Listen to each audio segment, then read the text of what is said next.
I never imagined that hosting my husband's family reunion at our lakeside estate would end with his mother calling me just the hired help in front of 40 distinguished guests, while I stood there in my own dining room wearing the apron I'd put on to serve the dessert I'd spent 3 days preparing from scratch. Before we jump back in, tell us where you're tuning in from. And if this story touches you, make sure you're subscribed, because tomorrow, I've saved something extra special for you.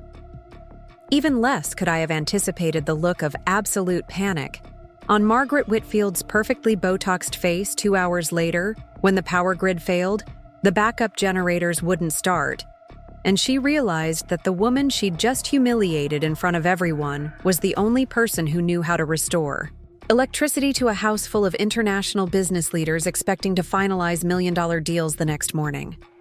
But that moment of crystalline humiliation, followed by their desperate dependence on my expertise, became the catalyst that transformed me from the accommodating daughter-in-law who'd spent 5 years trying to earn their acceptance into the confident woman who finally understood that respect isn't something you earn through service. It's something you command through competence. The morning of what I now think of as the day everything changed started like every other family gathering I'd hosted since marrying into the Whitfield dynasty 5 years ago. I was awake at 4:30 a.m., not because I had to be, but because I'd conditioned myself to need those quiet pre-dawn hours to maintain the illusion that effortless hospitality was somehow natural to me rather than the result of meticulous planning and exhausting preparation. My name is Sarah Chen Whitfield, though the hyphenated surname had been a compromise that pleased no one, least of all my mother-in-law Margaret, who'd made it clear from our engagement announcement that she considered my insistence on keeping Chen as evidence of divided loyalties. I'd met David Whitfield during my final semester at Stanford, where I was completing dual degrees in electrical engineering and sustainable energy systems, while he was finishing his MBA with a focus on family business management. What had started as a study partnership for a renewable energy economics course had evolved into something deeper, though I sometimes wondered if David had been as drawn to my technical expertise as to my personality, particularly given his family's extensive real estate holdings and their growing interest in green building technologies. The Whitfield family owned Whitfield Properties, a commercial real estate empire that David's grandfather had built starting with a single apartment building in downtown Seattle in 1952. By the time I married David, the company controlled over 200 properties across the Pacific Northwest, from luxury residential towers to cutting-edge office complexes. What made their success particularly relevant to my background was their recent pivot towards sustainable building technologies and smart energy systems, areas where my engineering expertise proved invaluable, though my contributions were rarely acknowledged beyond family circles.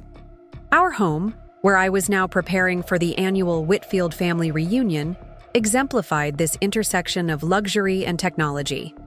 The 8,000-square-foot lakeside estate sat on 12 acres of meticulously landscaped grounds overlooking Lake Washington, about 30 minutes from downtown Seattle. David had purchased the property 2 years into our marriage, partly as an investment, but primarily to provide an appropriate venue for the extensive entertaining that came with his family's business and social obligations. What he hadn't anticipated was how much the house's sophisticated systems would depend on my technical knowledge to function properly. The estate featured a complex array of integrated technologies that I'd helped design and implement. Solar panels covered the south-facing roof sections, feeding into a battery storage system that could power the entire house for up to 72 hours during outages. Smart thermostats regulated temperature in different zones based on occupancy patterns and external weather conditions. Automated irrigation systems maintained the gardens using recycled gray water and rainwater collection.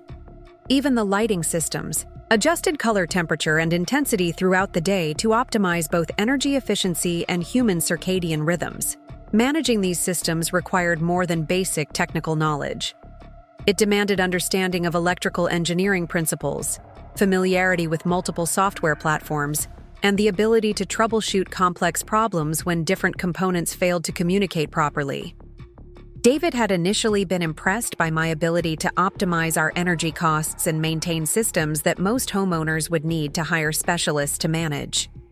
Over time, however, his family had begun treating my technical competence as simply another form of domestic service, like cooking or cleaning, rather than recognizing it as professional expertise that saved them thousands of dollars annually in maintenance and energy costs. This morning, as I moved through my pre-gathering routine, I was acutely aware that today's event carried higher stakes than usual family dinners.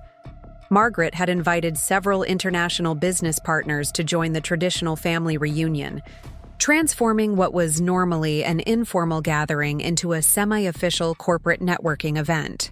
The guest list included the Yamamoto family from Tokyo, who were considering a joint venture for sustainable residential towers in Japan, the Morrison brothers from Vancouver, who controlled significant commercial properties throughout British Columbia, and Elena Rodriguez from Mexico City, whose architectural firm specialized in environmentally integrated luxury developments. These weren't people who would politely overlook service failures or technical difficulties. They were sophisticated business leaders accustomed to flawless execution and premium experiences. Margaret had made it abundantly clear that any problems during their visit would reflect poorly not just on me personally, but on the Whitfield family's reputation for excellence and attention to detail. The pressure was intensified by the fact that David was hoping to be promoted to senior partner in the family business within the next year, and his parents' assessment of his wife's ability to handle high-level social responsibilities would factor significantly into that decision. I'd spent the previous week coordinating with caterers, florists, and service staff to ensure every detail met Margaret's exacting standards. The menu had been approved and modified 3 times after she'd decided that my initial suggestions were either too ethnic, too casual, or too experimental for an international business gathering. The final selection featured what she called approachable elegance: herb-crusted lamb with rosemary reduction, pan-seared salmon with lemon herb, butter, roasted vegetable medley, and artisanal dinner rolls. For dessert, I'd planned to serve individual chocolate lava cakes with raspberry coulis, a recipe that had taken me months to perfect, but that Margaret had grudgingly admitted was acceptable for company. The house itself had been transformed over the past 3 days. Fresh flowers adorned every public room, arranged by a florist whose services cost more than most people's monthly rent. The formal dining room had been expanded with additional tables to accommodate 24 guests, each place setting featuring the Whitfield family, china, crystal, and silver that had been passed down through 3 generations. The living room had been reconfigured to facilitate conversation clusters, with strategically placed seating areas that would encourage business discussions while maintaining social flow. What none of the guests would see, but what had required hours of my attention, was ensuring that all the house's technical systems were operating at peak efficiency. I'd run diagnostics on every component, updated software on all automated systems, and tested backup protocols to ensure that nothing could go wrong during the event. The irony wasn't lost on me that while Margaret fretted over flower arrangements and wine selections, I was managing the invisible infrastructure that made the entire evening possible. As I reviewed my preparation checklist for the 5th time, I reflected on how my role in these gatherings had evolved over the years. Initially, Margaret had treated me as a guest in my own home, insisting that hired staff handle all arrangements while I focused on being charming and decorative. Gradually, however, she'd begun incorporating my organizational skills into her event planning, recognizing that my attention to detail and ability to coordinate multiple vendors simultaneously produced superior results. What she hadn't acknowledged was that this transition had effectively transformed me from family member to unpaid event coordinator, responsible for execution but excluded from recognition when events succeeded. Preparing and narrating this story took us a lot of time, so if you are enjoying it, subscribe to our channel. It means a lot to us. Now back to the story. The pattern extended beyond formal entertaining to my general relationship with David's family. When their commercial properties experienced technical difficulties, I was expected to provide consultation and problem-solving expertise. When family members needed help with their home automation systems or energy efficiency upgrades, I was assumed to be available for guidance and troubleshooting. When business associates asked about sustainable building technologies, I was often called upon to provide technical explanations and recommendations. Yet in family discussions about business strategy or expansion plans, my input was rarely solicited, and when offered, it was frequently dismissed as interesting but not practical for their real-world applications. This dynamic had become increasingly frustrating as I'd watched David's cousins, all male, be gradually incorporated into significant business roles despite having less relevant education or expertise than I possessed. James Whitfield, David's younger cousin, had been given oversight of the company's new construction projects after completing a 2-year associate degree in business administration. Michael Whitfield, David's older cousin, managed their property acquisition division based primarily on what Margaret called his natural instinct for real estate values. Meanwhile, my dual engineering degrees and specialized knowledge of sustainable building systems qualified me for what the family considered auxiliary support roles rather than strategic decision-making positions.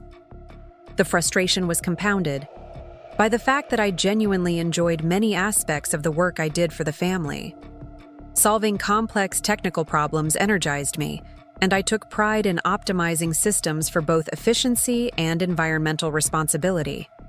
Organizing successful events satisfied my perfectionist tendencies and allowed me to create experiences that brought people together. What I struggled with was the invisibility of my contributions and the assumption that my expertise was freely available whenever convenient for the family's purposes. David, to his credit, had begun recognizing this dynamic, though his responses were often more focused on managing my feelings than addressing the underlying issues. He would thank me privately for my efforts and occasionally mention my contributions to family members. But he hadn't challenged the fundamental assumption that my professional expertise was naturally available for family use, rather than representing valuable services that deserved acknowledgement and appropriate compensation. When I'd raised the possibility of formalizing my role as a consultant to Whitfield Properties, he'd encouraged me to be patient, suggesting that demonstrating continued value would eventually lead to recognition without requiring direct confrontation about my status. This morning, as I performed my final walkthrough of the house, checking that every system was functioning perfectly and every detail was arranged according to Margaret's specifications, I found myself hoping that today might mark a turning point. The presence of international business leaders provided an opportunity for my contributions to be visible to people outside the family dynamic. If the Yamamoto family or the Rodriguez firm witnessed my technical expertise firsthand, they might comment on the value of having such capabilities within the organization. If the evening succeeded flawlessly due to my behind-the-scenes coordination, perhaps the family would finally acknowledge that my role had evolved beyond that of helpful daughter-in-law to essential business asset. The first guests were scheduled to arrive at 5 p.m. for cocktails, followed by dinner at 6:30. I'd planned the timeline to allow for business conversations during the cocktail hour, followed by more relaxed social interaction during dinner. The post-dinner period would feature coffee and liqueurs in the living room, creating opportunities for continued networking in a more intimate setting.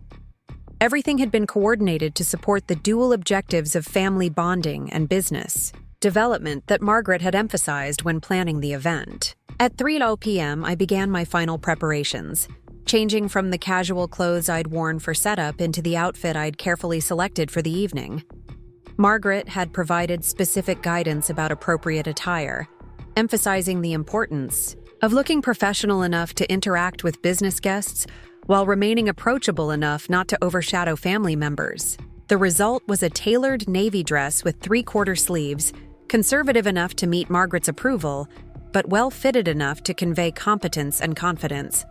I paired it with pearl earrings that had been a wedding gift from David's grandmother, a subtle signal of family acceptance that Margaret appreciated when other people might notice. As I applied makeup and arranged my hair in the simple updo that Margaret had suggested would look most appropriate for the occasion, I practiced the conversations I anticipated having throughout the evening. Questions about the house's sustainable features, discussions of renewable energy trends, explanations of smart home technologies that guests might want to implement in their own properties. I was prepared to discuss technical details with the Yamamoto family's engineers, architectural concepts with Elena Rodriguez, and market applications with the Morrison brothers. What I was less prepared for, though I should have anticipated it, was how Margaret would frame my expertise when introducing me to guests. The catering staff arrived at 4 p.m., and I spent 30 minutes reviewing final details with the head chef and service coordinator. Every aspect of the evening had been planned to reflect the Whitfield family's commitment to excellence and attention to detail. The timing, presentation, and service style had been designed to impress international business partners while maintaining the warmth of a family gathering. As I watched the staff arrange the final elements, I felt the satisfaction that came from successful event coordination, combined with the underlying tension that always accompanied high-stakes family gatherings. At 4:45 p.m., I completed my final system checks, ensuring that lighting, climate control, and audio systems were optimized for the evening's activities. The house was ready, the staff was prepared, and I was as confident as possible that everything would proceed smoothly. What I couldn't have anticipated was how dramatically the evening would diverge from my careful plans, or how the technical expertise that I'd developed to serve my family's needs would ultimately become the source of my liberation from their condescending assumptions about my role in their organization. As I stood in our kitchen, reviewing my notes one final time, I heard the sound of cars in the driveway. David appeared, adjusting his tie and looking every inch the successful businessman his family had raised him to be. He kissed my cheek and thanked me for all the preparation work, acknowledging, as he always did, that the evening's success would depend largely on my efforts. What neither of us realized was that within hours, the carefully maintained dynamics of our family relationships would be fundamentally altered by events that no amount of planning could have prevented. The first guests to arrive were David's parents, Margaret and Robert Whitfield, who lived 20 minutes away, but always came early to family gatherings to ensure that arrangements met their standards. Margaret swept through the front door with the confident authority that came from 40 years of successful social leadership in Seattle's business community. At 62, she remained strikingly elegant, her silver hair styled in a timeless bob, her posture reflecting decades of dance, lessons and social events where appearance mattered as much as conversation. Robert followed more quietly, as was his nature. At 65, he'd transitioned most day-to-day business operations to David and his cousins, though he remained actively involved in strategic planning and major investment decisions. Where Margaret commanded attention through force of personality, Robert influenced through careful observation and thoughtful questions. He'd built Whitfield properties through methodical expansion and conservative financial management, qualities that had served the family well through multiple economic cycles. Margaret immediately began inspecting the arrangements, not with obvious criticism, but with the practiced eye of someone accustomed to ensuring that every detail reflected appropriate standards. She adjusted a flower arrangement slightly, tested the temperature of the wine that had been opened for breathing, and verified that the lighting created the ambiance she'd envisioned for international business networking. Her inspection wasn't hostile, but it was thorough, and I found myself holding my breath until she nodded approval. "Everything looks lovely, Sarah," she said, using the tone that managed to convey both approval and the expectation that such standards should be maintained throughout the evening. "I'm sure our guests will be impressed by the attention to detail." The next to arrive were David's cousins and their wives. James Whitfield came with his wife Rebecca, a former marketing executive who'd stopped working after their second child was born 3 years ago. Michael Whitfield arrived with his wife Jennifer, who managed their family's charitable foundation and was therefore considered to have appropriate professional responsibilities that complemented rather than competed with family business interests. Both couples fell easily into the familiar dynamics of family gatherings, with the men gravitating toward business discussions while the women coordinated social aspects of the evening. What struck me, as it always did during these gatherings, was how naturally the other family members occupied their roles within the Whitfield hierarchy. Rebecca and Jennifer had both found ways to contribute meaningfully to family success, while maintaining clear boundaries around their involvement in core business operations. They supported their husbands' careers, managed important social connections, and handled family responsibilities that freed the men to focus on property development and investment decisions. Their contributions were valued and acknowledged, but never in ways that complicated the established organizational structure. My situation was different because my professional expertise directly overlapped with emerging areas of family business focus. Sustainable building technologies, energy efficiency systems, and smart property management were becoming increasingly important to Whitfield Properties' competitive advantage. My engineering background positioned me to contribute at strategic levels rather than simply supporting existing operations. Yet the family seemed unable to conceptualize how to integrate my capabilities without disrupting their traditional organizational approach. At 5:15 p.m., the international guests began arriving. The Yamamoto family came first: Hiroshi Yamamoto, his wife Keiko, and their daughter Yuki, who served as the family's technical specialist for sustainable building projects. They were considering partnerships with North American developers for residential towers that would incorporate advanced environmental systems, making them ideal collaborators for Whitfield Properties' expansion into green building technologies. Elena Rodriguez arrived shortly afterward, traveling alone but representing an architectural firm that had designed award-winning sustainable luxury developments throughout Latin America. Her English was flawless, her knowledge of international building trends was encyclopedic, and her presence immediately elevated the evening's conversation to focus on global market opportunities rather than local business concerns. The Morrison brothers Thomas and William completed the international contingent. Their family controlled significant commercial properties throughout British Columbia, and they were exploring opportunities to expand into the Seattle market through joint ventures with established local developers. Their approach to business was methodical and conservative, similar to Robert Whitfield's, making them natural potential partners for major investment projects. As cocktails were served and initial introductions were made, I found myself moving between roles in ways that felt increasingly natural. With the Yamamoto family, I discussed technical specifications for energy management systems they were considering for their Tokyo projects. With Elena Rodriguez, I shared information about regional environmental regulations and sustainable building incentives.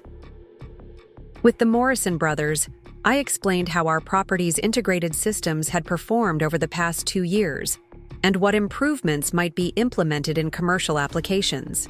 These conversations were engaging and substantive, drawing on my professional expertise in ways that felt meaningful rather than auxiliary. The international guests treated me as a technical authority rather than a family member who happened to know something about engineering. They asked detailed questions, sought my opinions on emerging technologies, and included me in discussions about market trends and future opportunities. For the first time in months, I felt intellectually challenged and professionally valued, rather than simply useful for my organizational skills. Margaret observed these interactions with what appeared to be growing satisfaction. Having her daughter-in-law demonstrate technical competence to important business guests reflected well on the family's sophistication and forward-thinking approach. She began incorporating me more actively into introductions, describing my engineering background and my role in managing the house's advanced systems. However, her framing consistently positioned my expertise as an interesting addition to traditional family roles rather than as professional qualifications that might warrant business opportunities. As we moved from cocktails to dinner, the conversations continued to flow naturally between technical discussions and broader business strategy. The dining room arrangement I'd planned facilitated cross-cultural exchange while maintaining focus on potential collaboration opportunities. The meal service proceeded flawlessly, with each course timed to allow for conversation between serving periods without creating awkward interruptions during important discussions. During the main course, Elena Rodriguez initiated a conversation about sustainable building certifications and their impact on property values. She asked detailed questions about the cost-benefit analysis of different environmental systems, the reliability of emerging technologies, and the market demand for green building features among high-end tenants. I found myself providing comprehensive responses based on both theoretical knowledge and practical experience managing our own property systems. Sarah's expertise has been invaluable in optimizing our energy costs, David commented, acknowledging my contributions while maintaining focus on practical applications. She's reduced our monthly utility expenses by almost 40% compared to similar properties in the area. Hiroshi Yamamoto leaned forward with obvious interest. What technologies produce the greatest efficiency gains? He asked, directing the question to me specifically. We're evaluating different approaches for our residential developments, and real-world performance data is extremely valuable.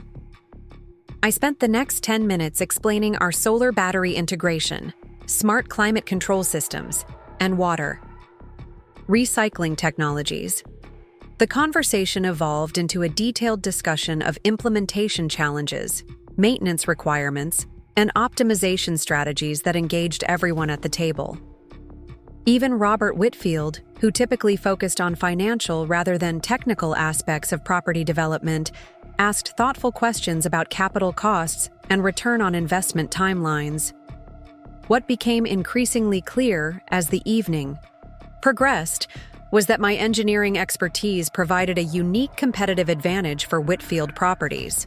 While many real estate developers were beginning to incorporate sustainable technologies, few had in-house technical capability to optimize systems for maximum efficiency and cost-effectiveness. My knowledge allowed the family to evaluate emerging technologies with greater sophistication than competitors who relied entirely on vendor recommendations or external consultants.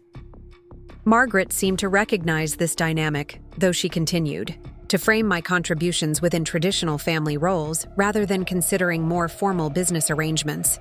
When Elena Rodriguez complimented the evening's organization and asked about my background, Margaret responded with a description that emphasized my dedication to family rather than my professional qualifications. Sarah has been such a wonderful addition to our family, Margaret said warmly. She's so talented at managing all the details that make these gatherings successful.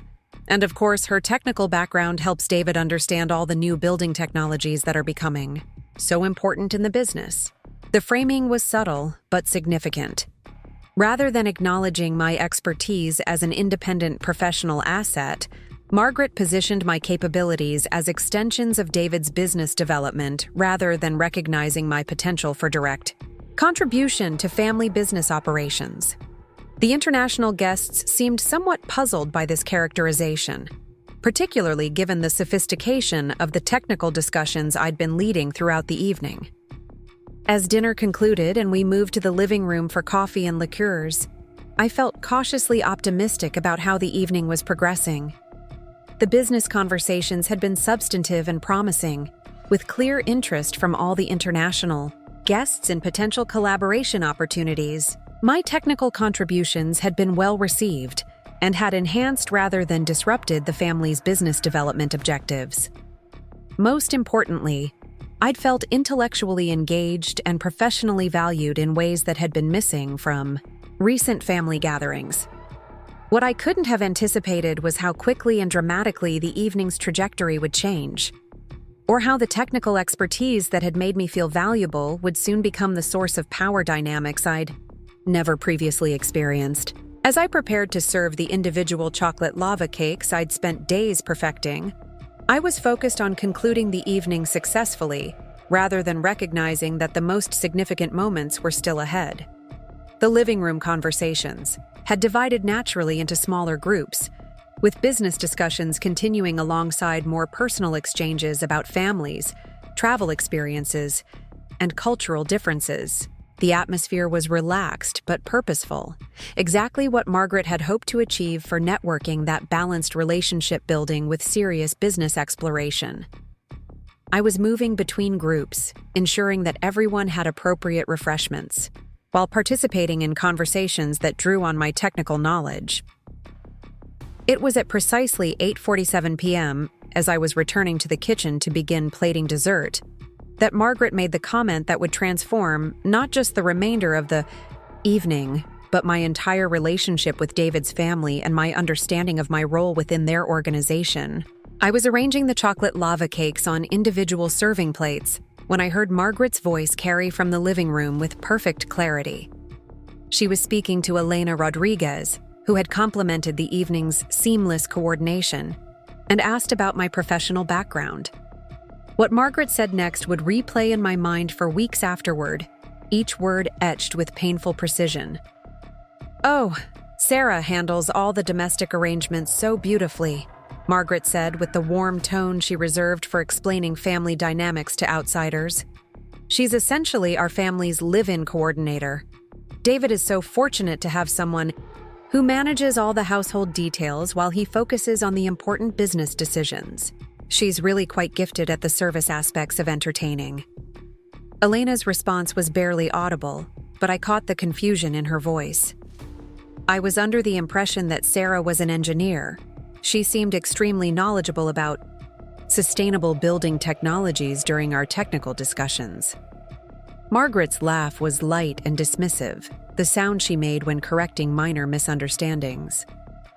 "Well, yes, she studied engineering in college, but that was before she understood her priorities as a wife and family member. Now she applies that background to managing our household systems, which works out perfectly for everyone. David gets the benefit of her technical skills for domestic purposes, and Sarah gets to contribute meaningfully to family life without the stress of actual professional responsibilities." The plate I was holding slipped from my hands, shattering against the marble countertop with a sound that seemed impossibly loud in the sudden silence that had descended over my world. The chocolate lava cake splattered across the pristine surface I'd spent hours preparing, dark ganache spreading like blood across white stone. But the physical mess was nothing compared to the devastation I felt as Margaret's words fully registered. Not just the words themselves, though those were damaging enough. It was the casual certainty with which she'd redefined my entire identity, education, and capabilities as domestic service, cleverly disguised as something more significant. The way she'd positioned my engineering expertise not as professional qualification, but as enhanced household management. The implication that my career aspirations had been naturally superseded by family obligations, as if this transformation was both inevitable and appropriate. Most devastating was the realization that this wasn't a momentary lapse in judgment, or an unfortunate choice of words. This was how Margaret genuinely viewed my role in the family, and quite possibly how she'd been describing me to others for years. I wasn't David's wife who happened to have technical expertise. I was the family's domestic coordinator who happened to have an engineering background that made her particularly effective at managing household systems. I stood frozen in the kitchen, surrounded by the evidence of my meticulous preparation for an evening that was supposed to showcase my value to the family. The perfectly timed meal service, the flawless coordination of multiple vendors, the optimization of every technical system to ensure seamless hospitality. All of it suddenly reframed not as professional competence, but as elaborate domestic service, performed by someone whose education had prepared her to be an exceptionally capable household manager. The voices from the living room continued, but I could no longer process individual words. My mind was racing backward through 5 years of family interactions, reinterpreting conversations and situations through this new lens of understanding. How many times had Margaret described my contributions to others in similar terms? How many business associates had been told that David was fortunate to have a wife who managed domestic responsibilities so efficiently? How many opportunities for professional recognition had been undermined by Margaret's interpretation of my role? I thought about the countless hours I'd spent optimizing the family's various properties, troubleshooting complex technical problems, researching emerging technologies that could provide competitive advantages for Whitfield properties. I'd assumed these contributions were valued as professional consultation, even if they weren't formally compensated. Now I understood they'd been categorized as enhanced household management, impressive in their sophistication but fundamentally domestic in nature. The pattern extended far beyond technical support. Every event I'd organized, every vendor relationship I'd developed, every system I'd streamlined had been interpreted through the framework Margaret had just articulated. I wasn't a family member with professional capabilities who contributed to business success. I was domestic staff with unusual qualifications who happened to be married to David. As I mechanically began cleaning chocolate from the countertop, my hands moving automatically while my mind processed this revelation, I started recognizing other examples of how my identity had been systematically redefined. The way family conversations would shift when I entered a room, moving from business, strategy to logistics and coordination. The assumption that I would handle all communication with service providers, even when the issues involved complex technical specifications that other family members couldn't understand. The expectation that I would be available for consultation whenever family members encountered problems with building systems, but without acknowledgement that such availability represented professional services rather than family obligations. Even more insidious was how this dynamic had gradually shaped my own self-perception. Over the past several years, I'd begun introducing myself at social gatherings primarily as David's wife, rather than emphasizing my engineering background. I'd accepted reduced visibility in business discussions, assuming that my technical contributions were valued even if they weren't publicly acknowledged. I'd convinced myself that patient demonstration of capability would eventually lead to appropriate recognition, rather than recognizing that the fundamental framework of my role was designed to prevent such recognition. The sound of approaching footsteps interrupted my painful reflections. David appeared in the kitchen doorway, his expression mixing concern with mild irritation. He surveyed the chocolate scattered across the countertop and the broken plate fragments I was collecting. "What happened here?" he asked, moving to help with the cleanup. "Everyone's wondering about dessert service." I looked at my husband, trying to determine how much of his mother's characterization he'd heard, and whether he recognized how devastating her words had been. His focus seemed entirely on the practical problem of dessert service, rather than on any larger implications of family dynamics. "I dropped a plate," I said simply, not trusting myself to explain the emotional context without losing composure. "Entirely. There are plenty of extra desserts. Service will only be delayed by a few minutes." David nodded, seemingly satisfied with this explanation. He began helping arrange fresh plates while making conversation about how well the evening was progressing and how impressed the international guests appeared to be with both the hospitality and the business discussions.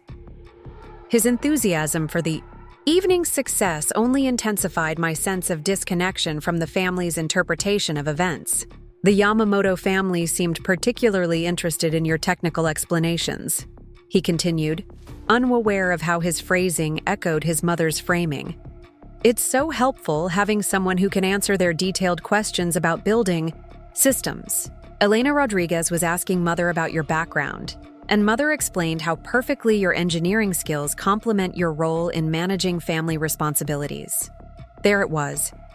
David had not only heard his mother's characterization, but was reinforcing it, apparently without recognizing how it redefined my professional identity as auxiliary support for domestic responsibilities.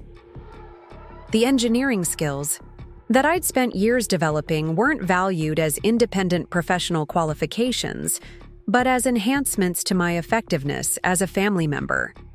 I finished plating the replacement desserts while David continued discussing the evening's business conversations.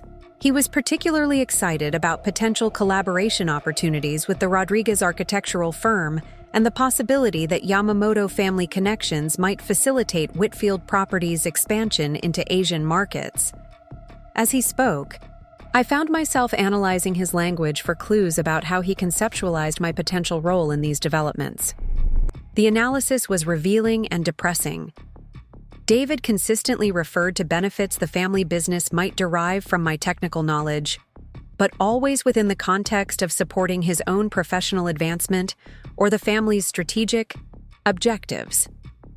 He didn't mention possibilities for my direct involvement in business operations or recognition of my expertise as an independent asset. Even when discussing technical collaborations where my engineering background would be directly relevant, he framed my potential contributions as resources available to enhance his own business development rather than as qualifications that might warrant my inclusion in formal business relationships.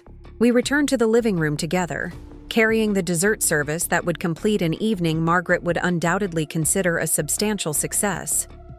The conversations had continued to flow naturally between business strategy and cultural exchange, with clear interest from all parties in exploring collaboration opportunities. The technical discussions I'd facilitated had enhanced the family's credibility with potential international partners.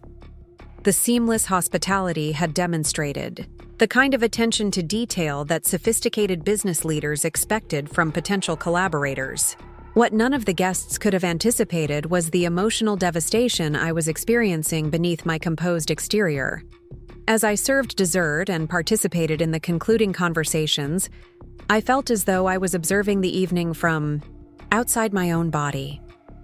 The woman moving gracefully through the living room, ensuring everyone's comfort while contributing substantively to technical discussions, bore little resemblance to the domestic coordinator Margaret had described to Elena Rodriguez.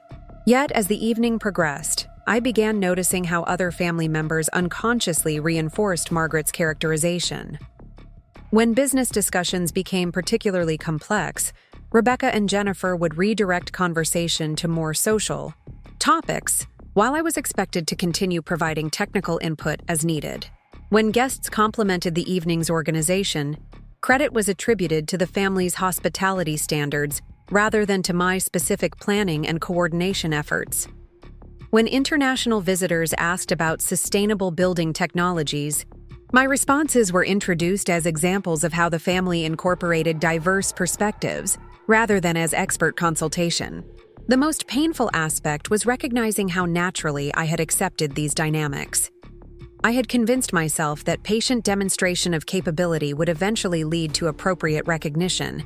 But what I now understood was that the system was designed to channel my contributions into roles that enhanced family success without challenging established hierarchies. My engineering expertise was valued precisely because it could be categorized as enhanced domestic capability rather than professional qualification that might warrant independent recognition. As guests began preparing to leave around 10:30 p.m., I participated in the farewell conversations with appropriate warmth and professionalism.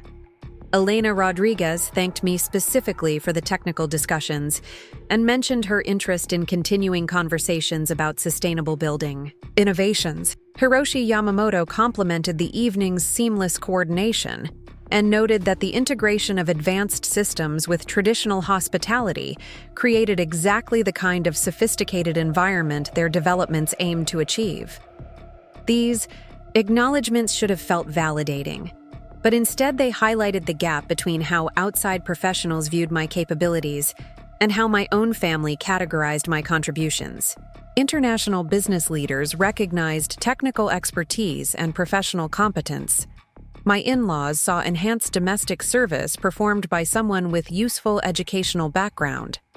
After the guests departed and the catering staff completed their cleanup, I found myself alone in the kitchen, while David and his parents conducted a post-event analysis in the living room. I could hear their voices discussing which conversations had been most promising for future business development and how successful the evening had been in establishing relationships with potential international partners. The tone was celebratory, with clear satisfaction about objectives accomplished and connections established. Margaret's voice carried clearly as she summarized the evening's success. The international guests were obviously impressed by our sophistication and attention to detail. Sarah's technical knowledge was particularly helpful in establishing credibility with the Yamamoto family and Elena Rodriguez. It's exactly the kind of added value that distinguishes our family from other potential partners. Added value. The phrase crystallized everything that had been troubling me about the evening's interactions. My engineering expertise wasn't recognized as professional qualification, but as additional benefit that enhanced the family's overall attractiveness as business partners. I wasn't valued as an individual with capabilities that warranted inclusion. In business relationships, I was an asset that increased the family's competitive advantage in developing strategic partnerships. David's response confirmed this interpretation. She really did handle everything perfectly tonight. The technical discussions added credibility to our sustainability initiatives, and the hospitality coordination was flawless. Having someone with her background managing both aspects makes these international relationships much easier to develop. The casual assumption that my role was to manage rather than participate in business development revealed how thoroughly my identity had been redefined within family dynamics. Even when my contributions were acknowledged and appreciated, they were categorized as support functions rather than professional participation. The engineering expertise that qualified me for strategic involvement in sustainable building projects was valued primarily for its utility in enhancing other family members' business development efforts. I remained in the kitchen, methodically completing final cleanup tasks while processing the full implications of what I'd discovered about my role in the family. The realization wasn't just painful in isolation, it was devastating because it recontextualized 5 years of experiences I'd interpreted as gradual integration into meaningful family business involvement. Instead, I'd been systematically channeled into increasingly sophisticated support roles that utilized my capabilities while maintaining clear boundaries around my potential for independent recognition or advancement. The pattern had been so gradual and so consistently framed as appreciation for my contributions that I'd never recognized it as strategic limitation of my role. Each expansion of my responsibilities had been presented as evidence of growing trust and recognition rather than as redefinition of my identity from family member with professional qualifications to domestic coordinator with technical expertise. The culmination was this evening, where my substantial contributions to successful international business development had been seamlessly categorized as enhanced household management rather than professional consultation. When David finally joined me in the kitchen around 11:15 p.m., his mood was euphoric about the evening's success and the potential opportunities it had created for family business expansion. He thanked me enthusiastically for managing every detail so perfectly and ensuring that the international guests had been favorably impressed by both the hospitality and the technical discussions. "Mother was particularly pleased with how well you handled the technical conversations," he said, apparently intending this as high praise. She mentioned that having someone with your background available for these kinds of business developments is a real advantage for the family. Available. The word choice wasn't accidental. I wasn't described as qualified for participation in business developments, but as available to support them. My engineering expertise wasn't valued as professional credential, but as resource accessible, to enhance family business objectives. Even in David's most appreciative moments, my role was conceptualized as auxiliary rather than independent. I responded with appropriate gratitude for his acknowledgement, while internally recognizing that his praise only confirmed how thoroughly my identity had been redefined within family structures. The appreciation was genuine, but it was appreciation for service rather than recognition of professional capability. The success was celebrated, but my contributions were categorized as exceptional domestic coordination rather than business consultation. As we completed final preparations for bed, David continued discussing potential developments that might emerge from the evening's conversations. His excitement was infectious, and under normal circumstances, I would have shared his enthusiasm for opportunities that could advance both family business interests and sustainable building technologies. But the context had fundamentally changed based on my new understanding of how my role in these developments would be conceptualized. Rather than participating as a professional with relevant expertise, I would be supporting David's participation through technical consultation and coordination assistance. Rather than being recognized for strategic contributions to business success, I would be appreciated for managing details that enabled other family members to focus on important decisions. Rather than developing my own professional relationships with international partners, I would facilitate David's development of those relationships by providing technical credibility and coordination expertise. The realization was particularly painful because I genuinely enjoyed the work itself. Optimizing building systems, developing sustainable technologies, coordinating complex projects, all of these activities engaged my skills and interests in satisfying ways. What I struggled with was the invisibility of my contributions and the systematic limitation of my role to support functions rather than independent professional involvement. As I finally fell asleep around midnight, my mind continued processing the evening's revelations. The technical discussions had been intellectually stimulating and professionally validating. The successful coordination had demonstrated capabilities I'd developed over years of managing complex family events. The positive responses from international business leaders had confirmed that my expertise was valued by sophisticated professionals outside family dynamics. Yet all of these successes had been interpreted through Margaret's framework of enhanced domestic service, rather than professional consultation. The very capabilities that qualified me for strategic business involvement had been redefined as evidence of my effectiveness in supporting family objectives through sophisticated household management. The evening that should have represented recognition of my professional value had instead crystallized how completely my identity had been transformed from engineer to domestic coordinator with technical qualifications. What made this realization particularly devastating was recognizing how thoroughly I had participated in my own redefinition. By accepting gradual expansion of support responsibilities without challenging their characterization, by focusing on patient demonstration of capability rather than explicit discussion of professional recognition, by interpreting appreciation for my contributions as evidence of growing status rather than confirmation of service role limitations, I had enabled the very dynamic that now felt so constraining.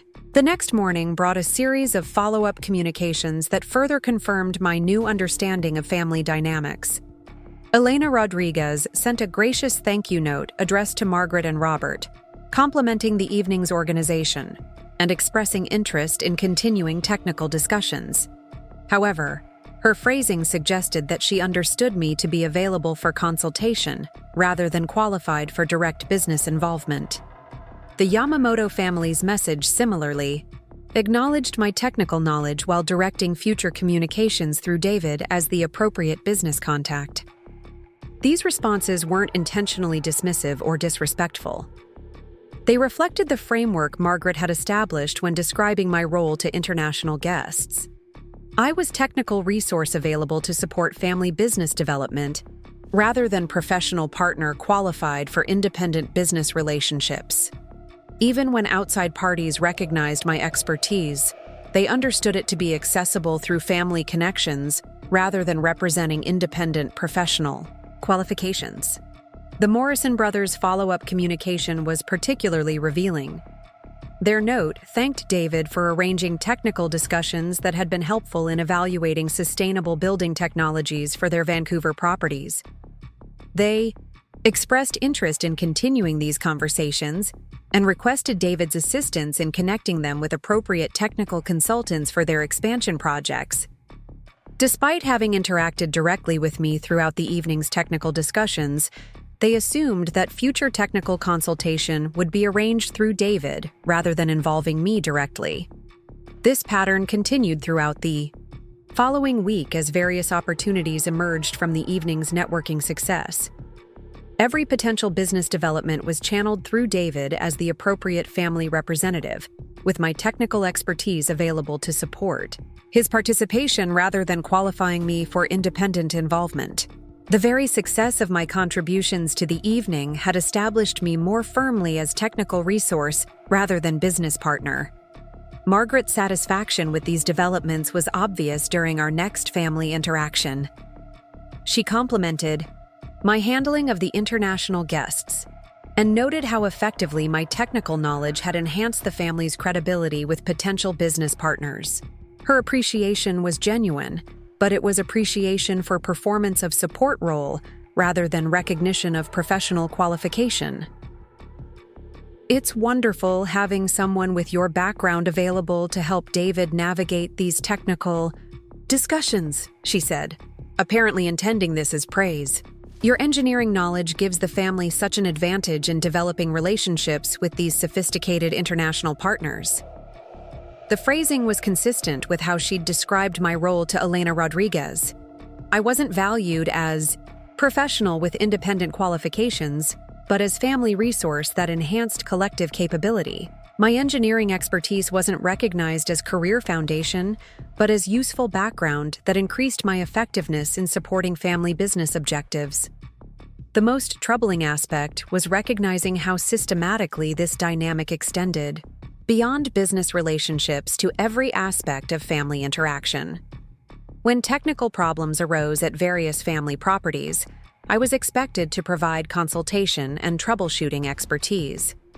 When family members needed assistance with personal building projects, my knowledge was assumed to be available for guidance and problem solving.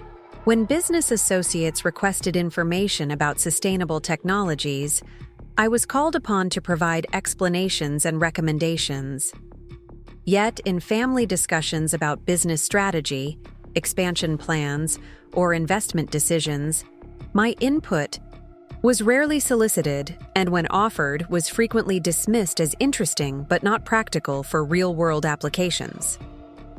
The technical expertise that made me valuable for consultation was somehow insufficient to qualify me for participation in strategic discussions where technical considerations were fundamental to decision-making. This contradiction highlighted the core issue with my role in the family dynamic. My engineering knowledge was valued precisely because it could be categorized as enhanced service capability rather than professional qualification that might challenge established hierarchies. The family could benefit from my expertise while maintaining traditional structures that limited my potential for independent recognition or advancement. The pattern was particularly evident in how business opportunities were discussed and developed. When potential projects involved technical components that exceeded other family members' knowledge, I was included in initial discussions to provide expertise and feasibility analysis. However, as projects moved toward implementation, my involvement was gradually reduced to consultation support, while business relationships and decision-making authority remained with established family members. This gradual exclusion was always presented as natural division of responsibilities rather than deliberate limitation of my role. David would explain that my technical contributions were essential to project success, but that ongoing business development required different skills that family members had developed through years of industry experience. Margaret would acknowledge my valuable input while noting that international business relationships required diplomatic finesse that came from extensive social connections within traditional business networks. These explanations weren't entirely unreasonable, but they consistently resulted in my exclusion from the professional recognition and advancement opportunities that emerged from successful projects. I provided technical expertise that enabled project success, but business relationships and strategic decision-making remained within established family hierarchies. The value I created through professional consultation was absorbed into family business success without translating into independent recognition or expanded role opportunities.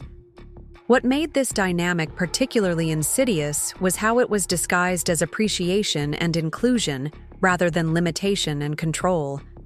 Every acknowledgement of my contributions was framed as evidence of family gratitude rather than recognition of professional qualification. Every expansion of my responsibilities was presented as demonstration of growing trust rather than additional utilization of my capabilities for family benefit, without corresponding advancement in status or independence. The result was a sophisticated system that maximized extraction of my professional value while maintaining clear boundaries around my potential for independent development or recognition.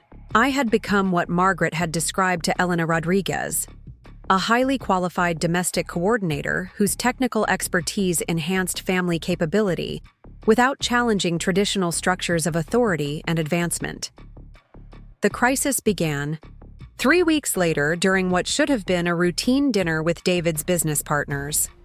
The Hendersons, a prominent development family from Portland, were considering a major collaboration with Whitfield Properties on a mixed-use sustainable complex that would represent the largest green building project in the Pacific Northwest.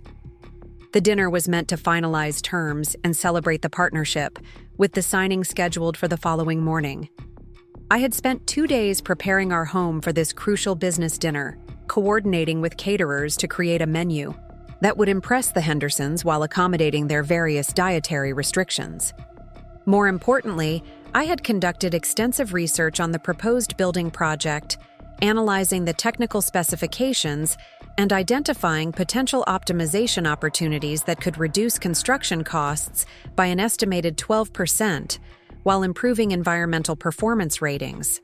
The evening was proceeding smoothly when James Henderson, the family's senior partner, raised concerns about the project's complex energy management systems. The proposed building featured integrated solar arrays, geothermal heating and cooling, smart grid connectivity, and advanced battery storage that required sophisticated coordination between multiple technological components. James was worried about long-term maintenance costs and system reliability, particularly given the building's scale and the innovative nature of several proposed technologies. David attempted to address these concerns, but his explanations remained, at a general level that didn't provide the technical detail James needed for final decision-making. I could see frustration building as James asked increasingly specific questions about system integration, failure protocols, and maintenance requirements that David simply couldn't answer with sufficient precision. The conversation was moving toward postponement of the signing, which would jeopardize the entire project timeline and potentially allow competitors to capture the development opportunity. When James directly asked about backup systems for critical building functions during extended power outages, I found myself speaking before David could attempt another inadequate response. I explained the 3-tier redundancy system we had designed, detailing how battery storage, emergency generators, and grid tie protocols would ensure uninterrupted power for essential services under any foreseeable circumstances. I provided specific examples of how similar systems had performed during recent regional power failures, including actual performance data from buildings I had consulted on in previous years.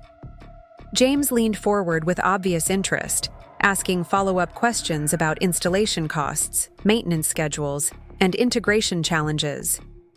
I found myself providing comprehensive technical analysis that drew on both theoretical knowledge and practical experience with similar systems. The conversation evolved into a detailed discussion of emerging technologies and optimization strategies that could be implemented during construction to maximize both efficiency and reliability. For 20 minutes, I held the room's complete attention as I addressed every technical concern James had raised about the project. By the time I finished explaining the monitoring and diagnostic capabilities that would enable predictive maintenance and system optimization, James was nodding with satisfaction, and his wife Linda was making notes about features they wanted to incorporate into their other development projects. The silence that followed was broken by Margaret's voice, sharp with disapproval that cut through the room's atmosphere like ice. "Sarah, dear, I think you're getting a bit carried away with technical details that are David's responsibility to explain." I looked at Margaret in confusion, not understanding why she would interrupt what was clearly a productive business discussion that was resolving the very concerns that threatened the project's success. David appeared equally puzzled, though I noticed he didn't contradict his mother or defend my contributions to the conversation. Margaret continued, her tone carrying the patient explanation she used when correcting social errors. The Hendersons are here to discuss business matters with David and Robert. While your enthusiasm for technical subjects is admirable, it's not appropriate for you to dominate business conversations when our guests expect to hear from the actual decision-makers. The words hit me like a physical blow. After providing technical expertise that had directly addressed James Henderson's concerns and potentially saved a multi-million-dollar project, I was being characterized as an overly enthusiastic amateur who had inappropriately inserted herself into serious business discussions. Margaret wasn't just dismissing my contributions, she was reframing my essential technical consultation as social misconduct that required correction. James Henderson looked genuinely confused by this intervention. Actually, Sarah's explanations were exactly what we needed to finalize our commitment to the project. Her technical expertise is obviously extensive, and her practical experience with similar systems addresses our primary concerns about implementation risks. Margaret's smile remained fixed, but her voice carried unmistakable authority as she responded. Of course, Sarah has picked up quite a bit of technical knowledge from listening to David discuss these projects over the years. But for formal business decisions, we prefer to rely on professionals with appropriate qualifications and industry experience. The implication was clear and devastating. My detailed technical analysis, which had been based on years of engineering, education, and practical experience with complex building systems, was being characterized as amateur knowledge acquired through casual exposure to my husband's business discussions. My professional qualifications were being dismissed as informal learning that didn't constitute legitimate expertise for serious business decision-making. Linda Henderson interjected with obvious discomfort. Sarah mentioned consulting on similar buildings in previous years. What firm does she work with? Before I could respond, Margaret answered for me with a tone that suggested Linda had misunderstood something obvious. Oh, Sarah doesn't work for a consulting firm. She studied engineering in college, but now she focuses on managing family responsibilities. Sometimes David asks her to research technical topics for his projects, which is how she's become familiar with these systems. The recharacterization was systematic and complete. My engineering degree was reduced to college studies rather than professional qualification. My consulting experience was reframed as research assistance for David's projects rather than independent expertise. My technical knowledge was repositioned as familiarity acquired through auxiliary support rather than professional competence developed through education and experience. Most devastatingly, my successful resolution of James Henderson's concerns was being attributed to David's guidance rather than my own professional capability. The very expertise that had saved the business deal was being classified as derivative knowledge that didn't warrant recognition or respect in serious business contexts. I sat in stunned silence as Margaret continued explaining my actual role to the increasingly uncomfortable Henderson family. According to her narrative, I was a former engineering student who now managed household responsibilities, while occasionally helping David with research tasks that required technical understanding. My contributions to the evening's business discussion were presented as evidence of my dedication to supporting David's professional success rather than demonstration of my own expertise. The transformation was so complete and so confidently presented that I could see the Hendersons beginning to question their initial impression of my qualifications. If Margaret, David's own mother, was characterizing my knowledge as amateur familiarity rather than professional expertise, perhaps they had overestimated the significance of my technical explanations. Perhaps the detailed analysis I'd provided was indeed derivative research rather than original professional consultation. David remained silent throughout this excruciating reinterpretation of my contributions. His failure to defend my qualifications or correct his mother's characterization felt like a betrayal that went beyond simple family dynamics. He knew my educational background, had witnessed my professional capabilities firsthand, and had benefited directly from my technical expertise on numerous occasions. Yet when my professional identity was being systematically demolished in front of important business partners, He chose family loyalty over basic honesty about my qualifications. The conversation gradually shifted back to project details, with David attempting to regain control of the technical discussions. However, his explanations lacked the specificity that James needed, and several times he had to admit uncertainty about implementation details that I could have easily clarified. The momentum I had built toward finalizing the partnership began dissipating as technical concerns resurfaced without adequate resolution. James eventually suggested postponing the final agreement until they could consult with their own technical specialists about the complex systems integration challenges. The project that had been on the verge of completion was now suspended pending additional expert analysis, exactly the outcome my technical explanations had been preventing before Margaret's intervention. As the Hendersons prepared to leave, Linda approached me privately in the hallway. "I hope I didn't create awkwardness by asking about your consulting work," she said quietly. "Your technical knowledge was obviously extensive, and I was genuinely curious about your professional background. I found myself caught between truth and family loyalty, understanding that any correction of Margaret's characterization would create conflict, but struggling with the misrepresentation of my professional identity.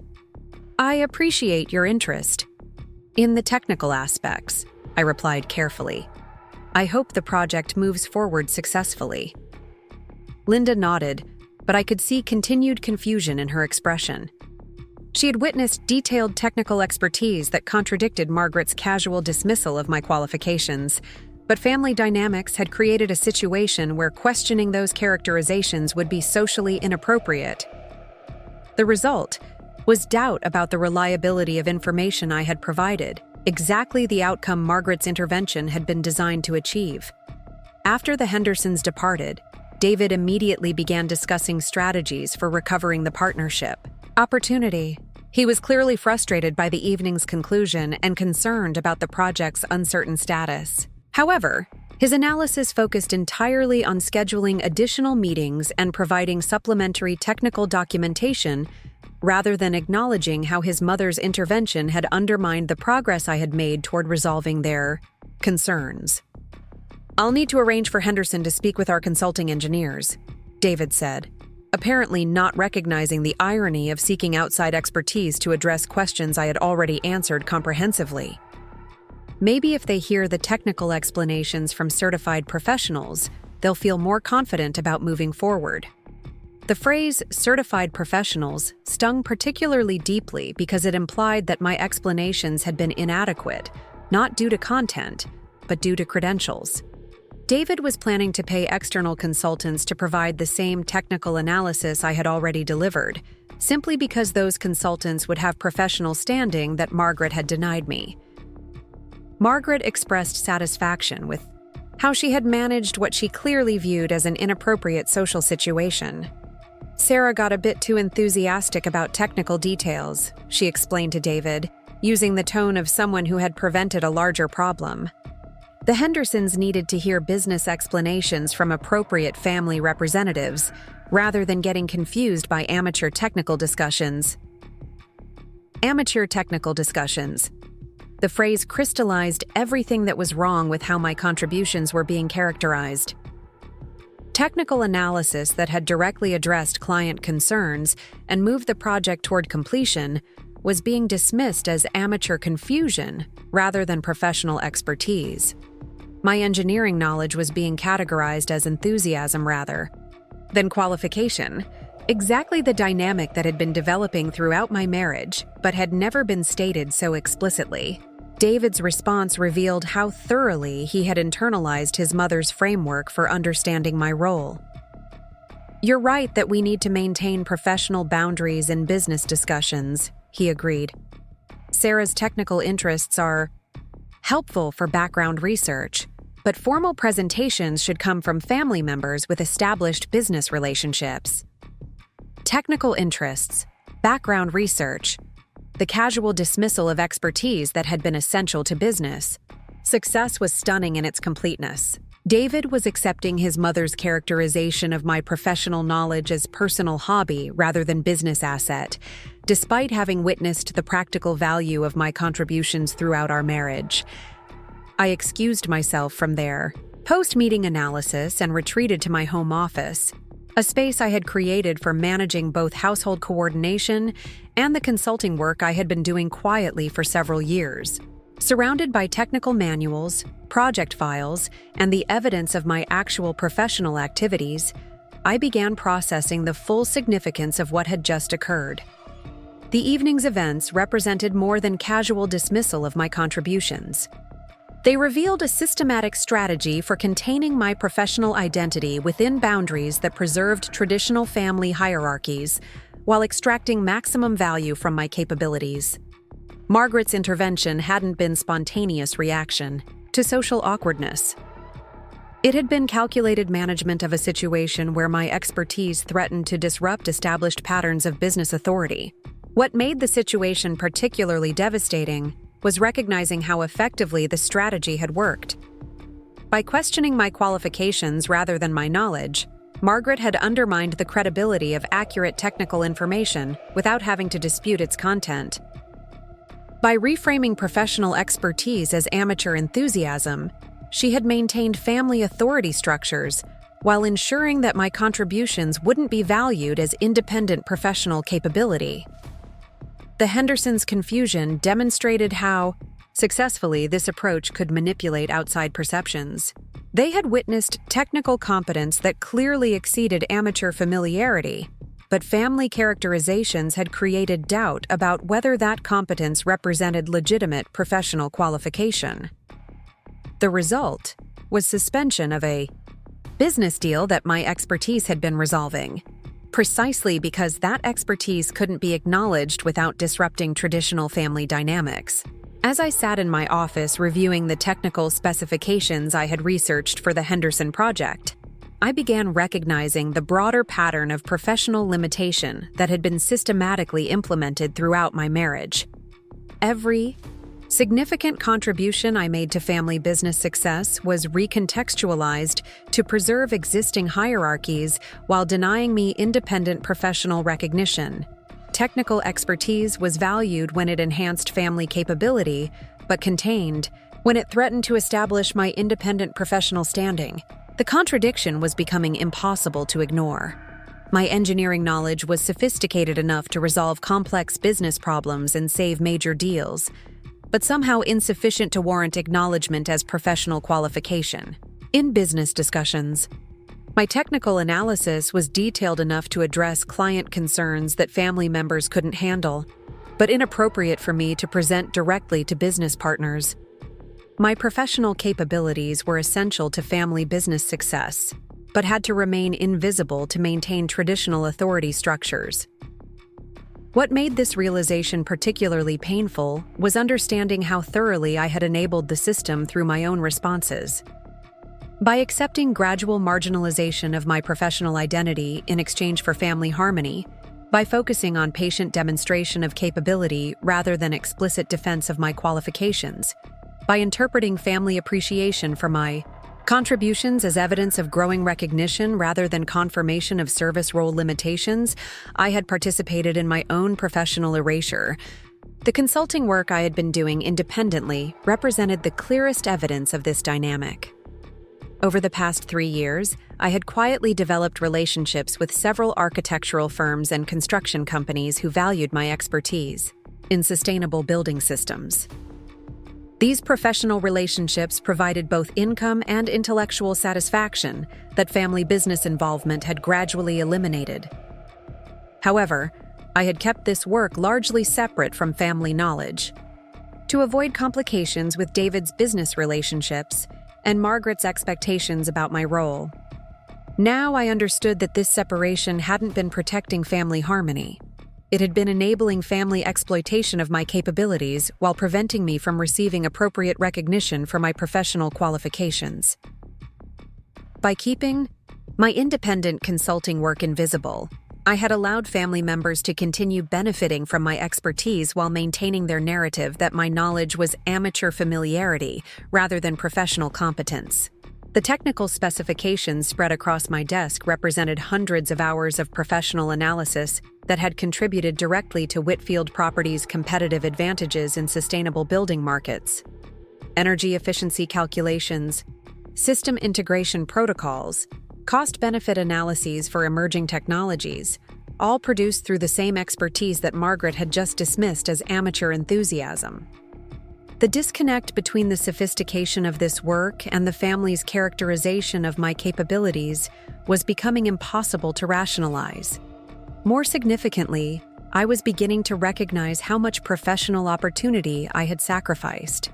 To maintain family relationships that didn't actually value my professional identity, the independent consulting work that I kept separate from family business represented only a fraction of the opportunities I could have pursued if I hadn't been channeling most of my expertise into supporting family objectives without appropriate recognition or compensation. Clients who had worked with me on technical consulting projects consistently expressed interest in expanded collaboration and referrals to other firms needing similar expertise. Several architectural firms had suggested partnership arrangements that would formalize our working relationships and provide platforms for larger projects. Construction companies had offered consulting contracts that would involve me in major, sustainable building developments throughout the region. All of these opportunities had been declined or deferred because they conflicted with family expectations about my availability for supporting Whitfield Properties' business development. I had convinced myself that patient demonstration of capability within family contexts would eventually lead to appropriate recognition and formal business involvement. Instead, I had been systematically excluded from professional advancement, while my capabilities were absorbed into family business success without acknowledgement. The realization was particularly crushing because the professional relationships I had developed independently proved that my expertise was valued by industry professionals who had no family loyalty to influence their assessments. Architects, engineers, and construction managers who worked with me regularly treated my technical knowledge as professional competence rather than amateur familiarity. They sought my consultation on complex projects, recommended my services to colleagues, and included me in industry discussions as a recognized expert rather than enthusiastic amateur. These external validations made it impossible to accept Margaret's characterization of my knowledge as derivative learning acquired through casual exposure to business discussions. My expertise had been developed through rigorous education, enhanced through professional experience, and validated through successful application to real-world projects. The family's insistence on treating this expertise as amateur hobby rather than professional qualification wasn't based on objective assessment of my capabilities. It was strategic preservation of traditional hierarchies that my professional recognition might disrupt. As I continued reviewing project files and client communications, I began calculating the financial value of consulting work I had provided to family business interests over the past 5 years. Technical analysis, system optimization, vendor evaluation, project coordination, all services that would normally be provided by external consultants at hourly rates ranging from $150 to $300 per hour. The total value exceeded $200,000, not including the additional business opportunities that had developed from technical credibility I had provided in client relationships. This financial analysis crystallized the economic dimension of my professional exploitation. The family had extracted significant value from my expertise while characterizing it as family contribution rather than professional service. They had saved substantial consulting costs while denying me both financial compensation and professional recognition that would have established my independent standing in industry relationships. The pattern extended beyond direct technical consultation to include the enhanced business development capabilities my expertise provided in client relationships. When Whitfield Properties competed for projects involving sustainable building technologies, my technical knowledge gave them competitive advantages over firms that relied entirely on external consultants for specialized expertise. When potential clients had technical questions during proposal presentations, My immediate availability for detailed explanations often determined whether projects were awarded to the family business rather than competitors. Yet these competitive advantages were systematically attributed to the family's forward-thinking approach and commitment to sustainable building practices rather than to the specific technical expertise that enabled such positioning. My contributions were absorbed into general family business success without acknowledgement that external consulting would be required to maintain the same competitive capabilities. The economic exploitation was compounded by social and professional limitations that preserved family hierarchies while preventing me from developing independent recognition. By characterizing my expertise as family resource rather than professional qualification, Margaret ensured that business relationships developed through technical consultation would remain tied to family business interests rather than establishing my independent professional network. Clients who were impressed by technical analysis I provided were directed to continue their relationships through David rather than developing direct business connections with me.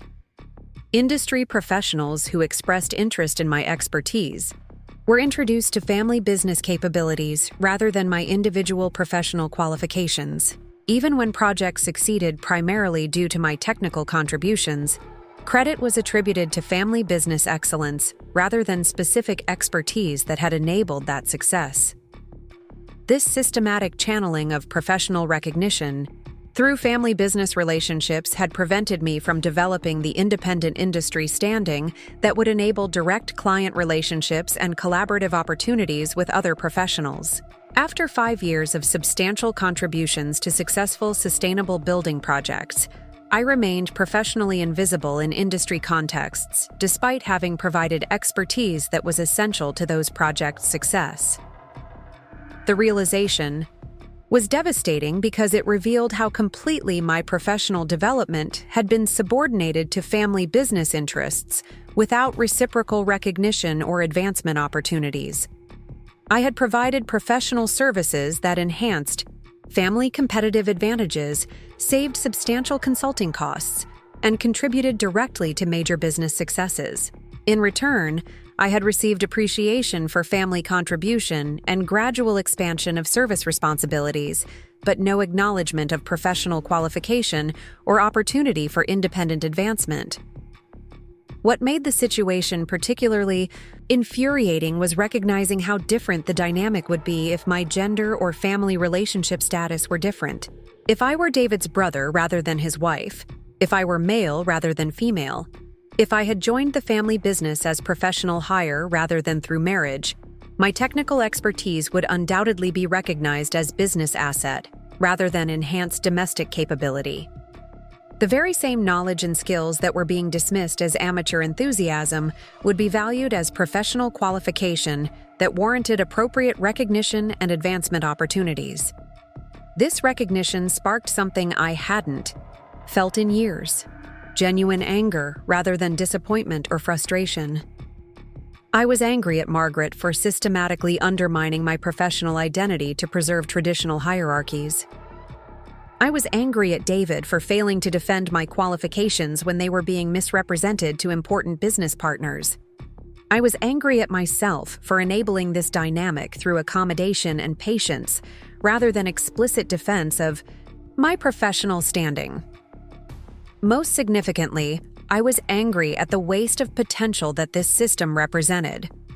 My engineering expertise, combined with industry experience and proven track record of successful project contributions, qualified me for significant professional opportunities that could benefit both sustainable building industries and environmental conservation efforts. Instead, this expertise was being contained within family service roles that prevented me from developing the independent professional relationships necessary for larger impact. The anger was energizing rather than depleting because it clarified objectives that had been obscured by years of focusing on family harmony rather than professional fulfillment. I needed to establish boundaries around my expertise that preserved my professional identity while continuing to contribute meaningfully to projects I cared about. I needed to develop independent client relationships that provided appropriate recognition and compensation for my professional services. Most importantly, I needed to stop enabling family exploitation of my capabilities by demanding explicit acknowledgement of my professional qualifications. The technical specifications scattered across my desk suddenly looked different, not as evidence of family contribution, but as documentation of professional expertise that deserved recognition and appropriate utilization. The consulting relationships I had kept separate from family knowledge represented the beginning of professional independence that needed expansion rather than continued containment. The business opportunities I had declined to maintain family availability needed reevaluation based on their potential for professional fulfillment rather than family convenience. As I organized project files and client communications into a comprehensive portfolio of my professional work, I began developing a strategy for reclaiming my professional identity without necessarily sacrificing meaningful family relationships. The evening's humiliation had clarified that accommodation and patience would never lead to appropriate recognition of my capabilities. But it had also revealed vulnerabilities in the family's business operations that depended more heavily on my expertise than they were willing to acknowledge. The Henderson project represented a perfect example of this dependency. Margaret's intervention had suspended a major business deal that my technical explanations had been finalizing. David's plan to recover the opportunity through external consulting would cost significantly more than acknowledging my professional qualifications, while potentially providing less effective technical analysis than I had already delivered. The family's insistence on maintaining traditional hierarchies was creating practical problems that threatened their business interests. This contradiction suggested a strategy for leveraging my professional value to establish appropriate recognition without confronting family dynamics directly.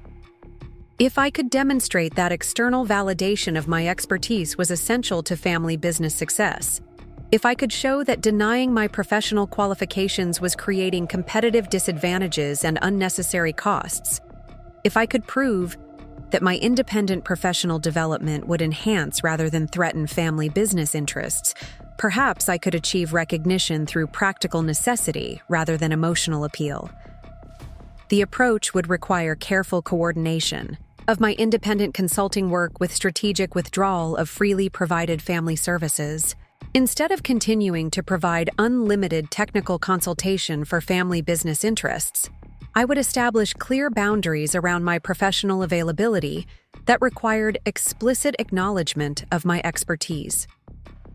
Instead of keeping my independent consulting work invisible to avoid family complications, I would ensure that industry recognition of my capabilities was visible to family members who benefited from my technical reputation. Most importantly, I would stop enabling family characterization of my expertise as amateur enthusiasm by demanding professional recognition for professional services. If Margaret wanted to continue describing my knowledge as derivative learning, she would have to explain why external clients were willing to pay substantial consulting fees for such amateur analysis. If David wanted to maintain that my contributions were family support rather than professional consultation, he would need to account for the competitive disadvantages and additional costs that would result from losing access to my expertise. The strategy felt both risky and necessary. Risky because it would inevitably create conflict with family members who had benefited from my accommodation and might resent explicit challenges to their characterization of my role. Necessary because continued accommodation was enabling professional exploitation that was becoming emotionally and economically unsustainable.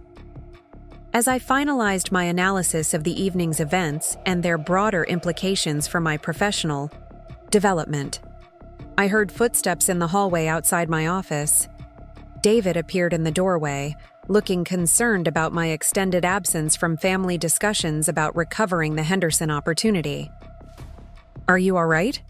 he asked, noting the project files and technical specifications spread across my desk. "Mother mentioned that you seemed upset after the business discussion ended." The question provided an opening for the conversation that could no longer be avoided. How I responded would determine whether my professional identity could be reclaimed within family relationships, or whether independent development would require more dramatic separation from family business involvement. Either way, the accommodation and patience that had characterized my approach for 5 years was ending tonight. I looked up at David from my desk, surrounded by evidence of the professional competence his family refused to acknowledge.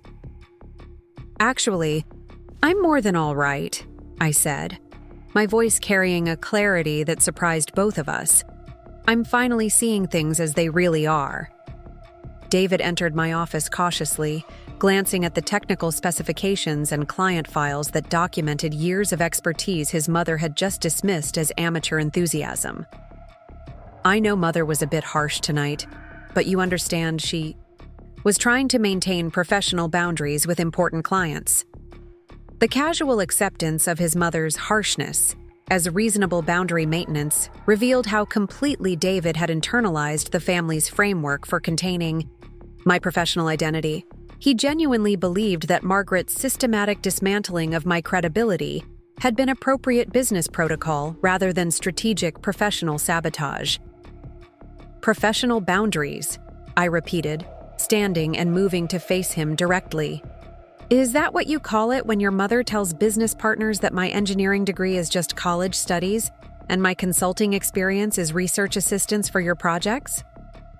David shifted uncomfortably, clearly unprepared for direct confrontation about family dynamics that had operated through subtle manipulation for years. "She was clarifying your role to prevent confusion about decision-making authority. The Hendersons needed to understand who they would be working with on business matters." "The Hendersons were working with me on technical matters until your mother intervened," I replied, picking up the project specifications that had resolved their implementation concerns. My analysis addressed every question they raised about system reliability and maintenance costs. The deal was moving toward completion until Margaret decided that technical expertise from a woman didn't count as professional qualification. The directness of my response seemed to catch David off guard. Throughout our marriage, family conflicts had been managed through accommodation and indirect communication rather than explicit challenges to establish dynamics. By naming the gender discrimination that had been operating beneath surface justifications about professional boundaries, I was forcing discussion of issues that the family preferred to keep implicit. "That's not fair," David protested, though his tone suggested uncertainty rather than conviction. "Mother values your contributions to family projects. She just thinks business discussions should be handled by family members with established industry relationships." "Established industry relationships built on what foundation?" I asked, pulling out files from my independent consulting work. "These are contracts with Morrison Architecture, Jensen Construction, and Pacific Green Development.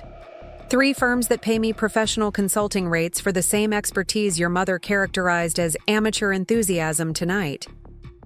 David stared at the consulting contracts with obvious confusion. "I didn't know you were working with other firms. When did this start?" The revelation that I had been maintaining professional relationships outside family knowledge clearly disturbed him, though not necessarily for reasons related to my professional development. His concern seemed focused on potential conflicts, with family business interests rather than recognition that my independent consulting validated the professional qualifications his family denied. "I've been consulting independently for 3 years, I explained, spreading the contracts across my desk. Morrison Architecture hired me to optimize energy systems for their downtown residential tower. Jensen Construction brings me in for technical analysis on all their sustainable building projects. Pacific Green Development has me on retainer for emerging technology evaluation." The evidence was comprehensive and impossible to dismiss. Professional contracts, client testimonials, industry references, all documenting the same technical expertise that Margaret had just recharacterized as derivative learning, acquired through casual exposure to David's business discussions. External validation from established firms proved that my knowledge constituted legitimate professional qualification rather than amateur familiarity. David picked up one of the contracts, studying the scope of work and compensation details with growing recognition of their significance. "These are substantial projects. Why didn't you tell me about this consulting work?" "Because I knew your family would find ways to incorporate it into their narrative about my supportive role rather than recognizing it as evidence of my independent professional qualifications," I answered honestly. Tonight proved that assessment was correct. The consulting work represented more than professional validation. It demonstrated that my expertise had market value that existed independently of family business relationships. Firms that had no family loyalty to influence their judgment were willing to pay premium rates for technical analysis that Margaret dismissed as amateur enthusiasm.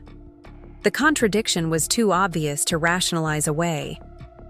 "But these firms are potential competitors," David said, his business instincts finally engaging with the implications of my independent work.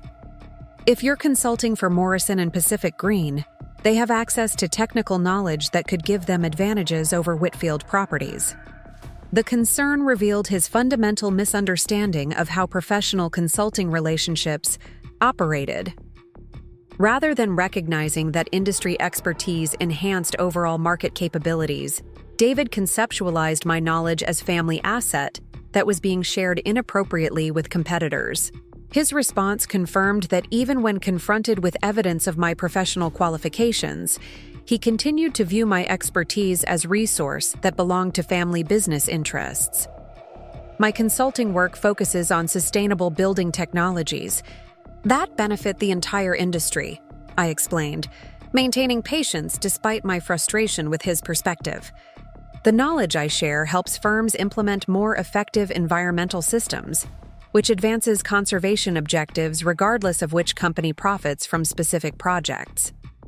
David's expression suggested that environmental conservation objectives were less compelling than competitive business advantages. "Still, if you're working with firms that bid against us for projects, there could be conflicts of interest that affect our business development." The framing was telling. David didn't question whether Whitfield Properties had legitimate claim to exclusive access to my expertise, or whether family business interests justified limiting my professional opportunities. He assumed that potential competitive disadvantages were sufficient reason to constrain my independent consulting work, regardless of my professional development needs or environmental impact objectives. "There are no conflicts of interest," I replied firmly, "because I'm not employed by Whitfield Properties. I provide occasional consultation for family projects as family contribution, not as professional obligation that prevents me from accepting other clients." The distinction was crucial and apparently surprising to David. His expression suggested that he had never considered the possibility that my technical contributions to family business weren't exclusive obligations that precluded independent professional relationships. Like his mother, he had assumed that my expertise was family resource rather than professional capability that I controlled. "But you've been so involved in our sustainable building initiatives," he protested. "The Henderson project, the downtown office complex, the residential development in Bellevue, all of those required your technical input for successful completion." "Exactly," I agreed, pulling out documentation of my contributions to those projects. Technical input that saved Whitfield Properties approximately $50,000 in external consulting costs per project. Professional services that I provided without compensation or recognition because I was told they were family contributions rather than business consultation. The financial analysis was stark and undeniable. Over 3 years, my unpaid technical consultation had saved the family business more than $200,000 in external consulting fees, while contributing to competitive advantages that had secured multiple major contracts. The value extraction was systematic and substantial, disguised as family cooperation but functionally equivalent to professional services provided without appropriate compensation. David studied the financial calculations with obvious discomfort. "I never thought about it in those terms. You always seemed happy to help with technical aspects of family projects." I was happy to contribute to projects I believed in, I clarified. What I didn't realize was that my contributions were being systematically devalued to preserve family hierarchies while extracting maximum professional benefit from my expertise. The conversation was moving toward territory that David clearly found threatening. Throughout our marriage, family dynamics had operated on assumptions that my professional capabilities were naturally available for family benefit without challenging traditional authority structures. By explicitly quantifying the value of my contributions and demanding recognition of their professional nature, I was disrupting comfortable arrangements that had benefited everyone except me. "What are you saying exactly?" David asked, though his tone suggested he already understood the implications of my analysis. "I'm saying that your family's characterization of my expertise as amateur enthusiasm is contradicted by external validation from industry professionals who pay substantial fees for the same knowledge. I'm saying that Margaret's intervention tonight cost Whitfield Properties a major business deal to preserve social hierarchies that have no basis in professional competence. And I'm saying that I will no longer provide unpaid professional services that are devalued as family contributions while being essential to your business success." The ultimatum was clear and non-negotiable. After years of accommodation that had enabled systematic exploitation of my professional capabilities, I was establishing boundaries that required explicit recognition of my expertise and appropriate compensation for professional services. The family could continue benefiting from my technical knowledge, but only through arrangements that acknowledged its professional value rather than disguising it as enhanced domestic capability. David's response would determine whether these boundaries could be established within existing family relationships or whether professional independence would require more dramatic separation from family business involvement. His expression suggested that he was beginning to understand the seriousness of changes I was proposing to dynamics that had been fundamental to family operations. "You're talking about charging family members for technical consultation?" he asked incredulously. "I'm talking about establishing professional recognition for professional services," I corrected. "External firms pay consulting rates because they value expertise that solves complex problems and enables successful project completion. If Whitfield Properties wants continued access to that same expertise, it needs to provide equivalent recognition rather than characterizing it as amateur enthusiasm that doesn't warrant acknowledgement."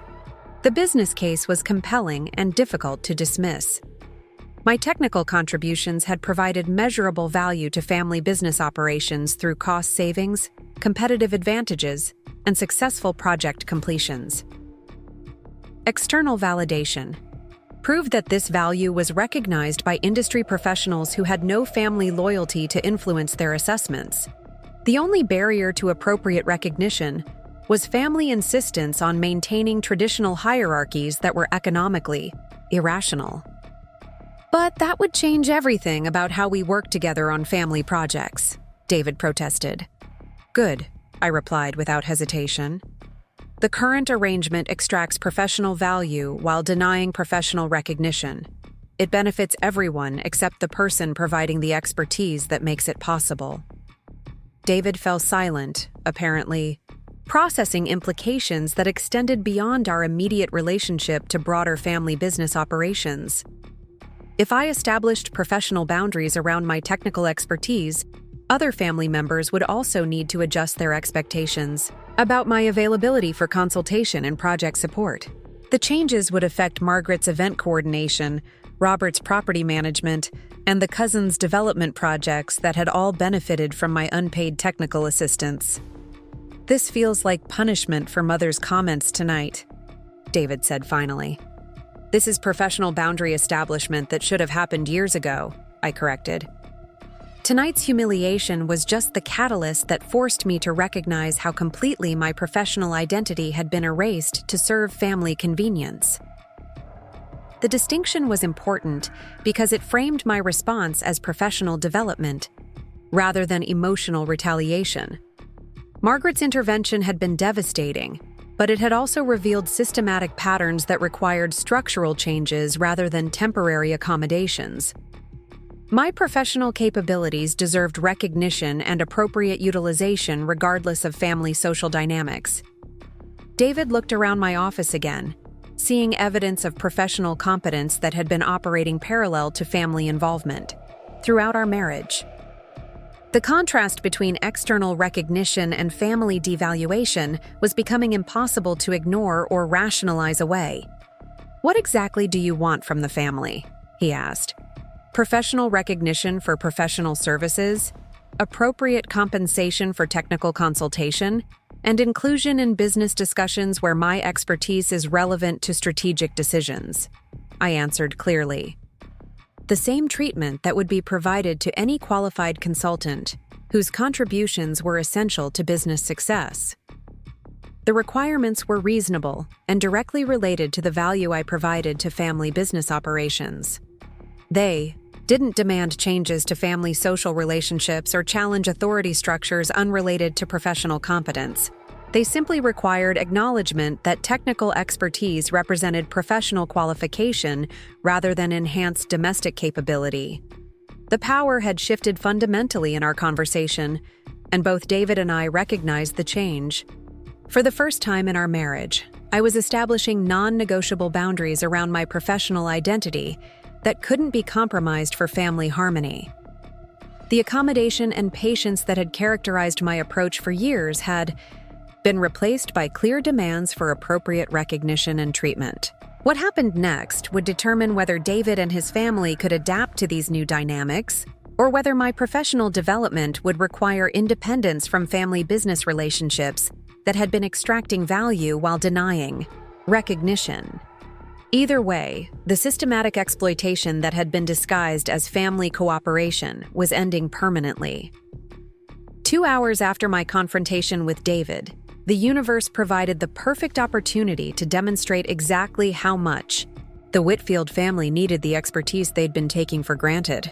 The storm that swept through Seattle that night knocked out power to half the city, including our lakeside estate where Margaret, Robert, and the cousins had gathered for an emergency family meeting about the Henderson project crisis. I was in my office finalizing the professional consulting agreement I would present to the family when the lights went out. The house's backup systems should have activated automatically, but nothing happened. Emergency lighting failed to engage. The heating system went silent. Even the security system's battery backups weren't functioning. Within minutes, I could hear confused voices in the main house as family members realized their cell phones had no signal and their cars wouldn't start in the electronically controlled garage. David appeared at my office door with a flashlight, his usual confidence replaced by obvious anxiety. "Sarah, none of the backup systems are working. The generators won't start, and we can't even get the manual overrides to function. Mother's talking about calling emergency services, but the landlines are dead too." I leaned back in my chair, illuminated by my laptop's screen glow, and smiled calmly. The storm triggered an electromagnetic pulse that fried most electronic systems in the area. The backup generators have computerized controllers that were damaged. The manual overrides require understanding the electrical panel configurations, which are quite complex in a house this sophisticated. David stared at me with growing realization. "Can you fix it?" "Of course I can fix it," I replied, not moving from my desk. I designed most of these systems and installed multiple redundancies that can bypass the damaged components. But first, I think we need to discuss my consulting rates for emergency technical services. The moment crystallized everything that had been building between us. David needed my expertise to solve a crisis that threatened not just family comfort, but their business reputation, since several important clients were scheduled to visit the house the following morning for contract negotiations. Yet he was finally understanding that my knowledge wasn't automatically available for family benefit without appropriate recognition and compensation.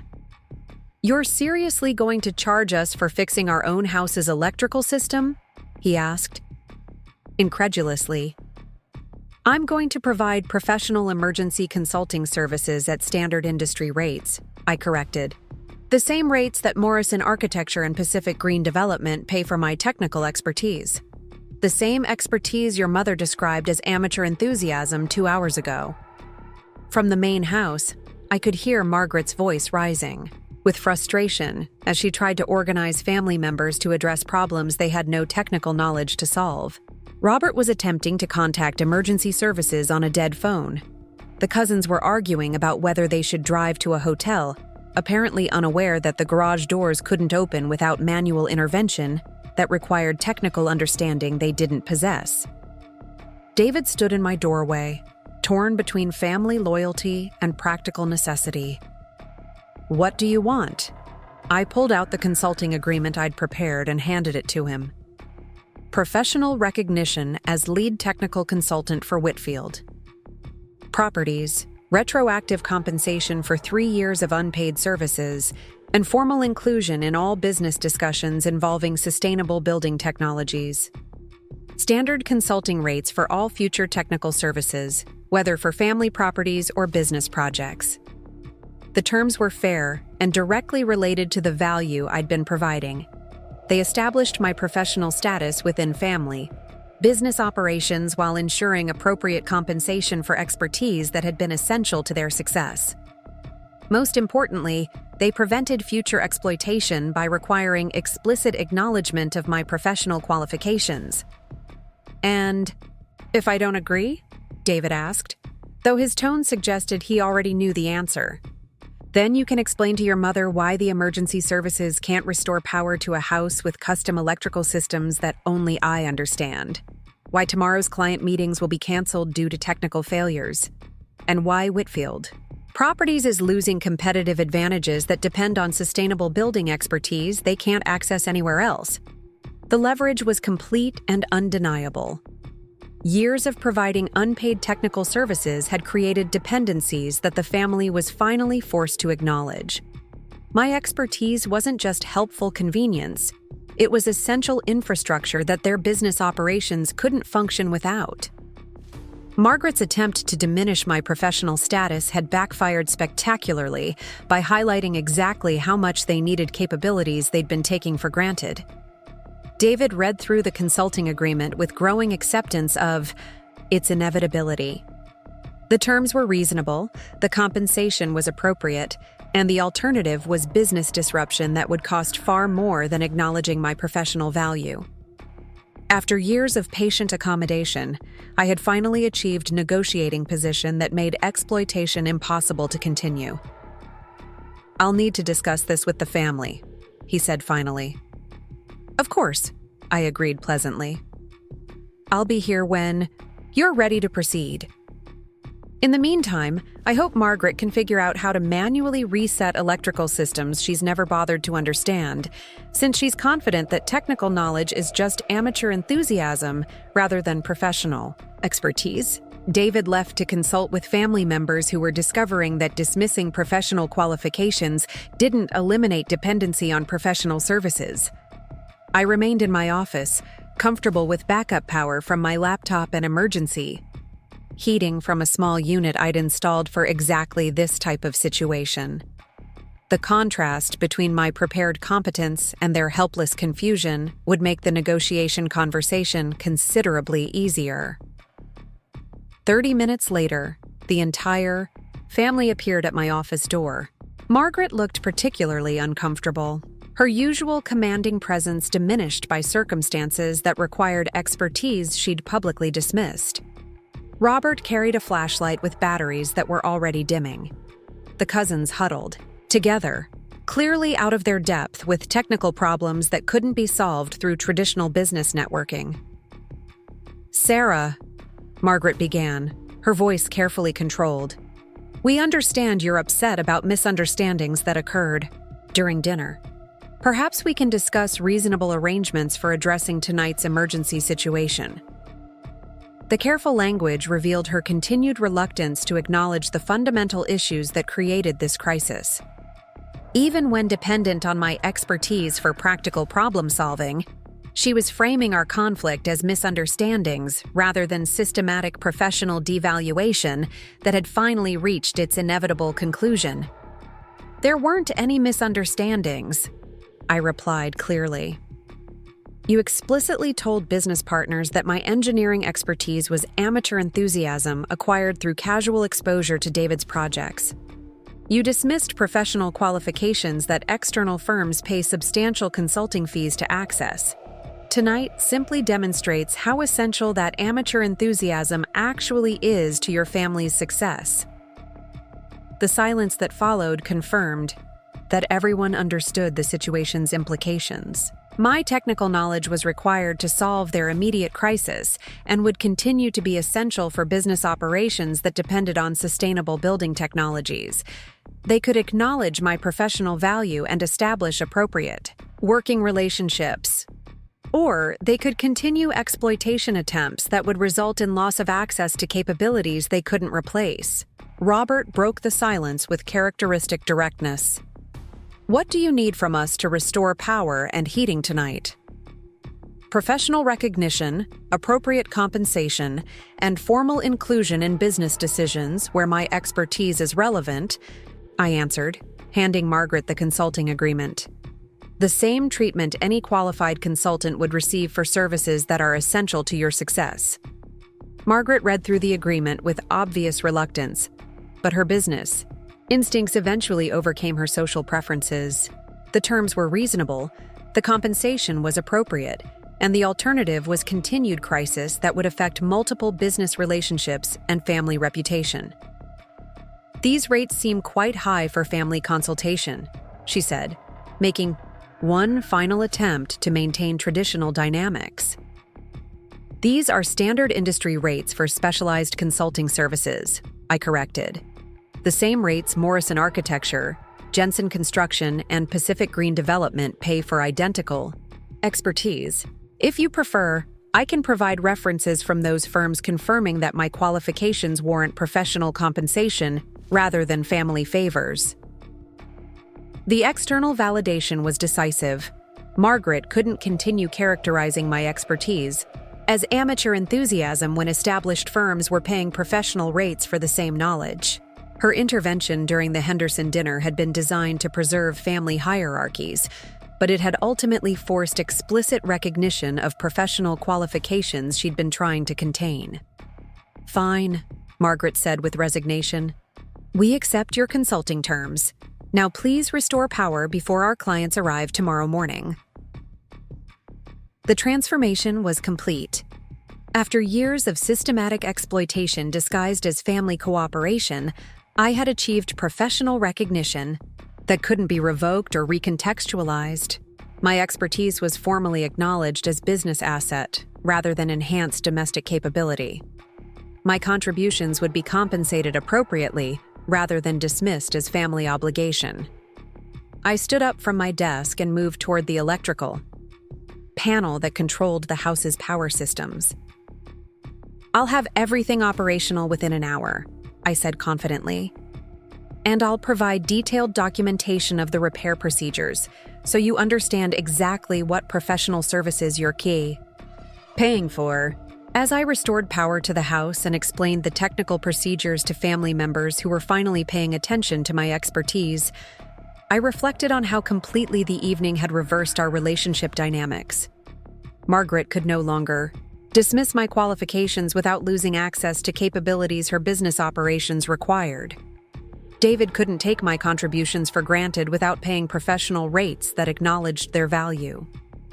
The family's success would continue to depend on my technical expertise, but now that dependence was explicit rather than disguised as family cooperation. The emerald bracelet I wore caught the restored lighting as I completed final system checks, reminding me that respect isn't earned through accommodation, but commanded through competence. Tonight had proven that the woman they'd called just the maid was actually the professional engineer whose expertise kept their entire operation functioning. The recognition had been forced rather than freely given, but it was permanent and undeniable. Up next, you've got 2 more standout stories right on your screen. If this one hit the mark, you won't want to pass these up. Just click and check them out.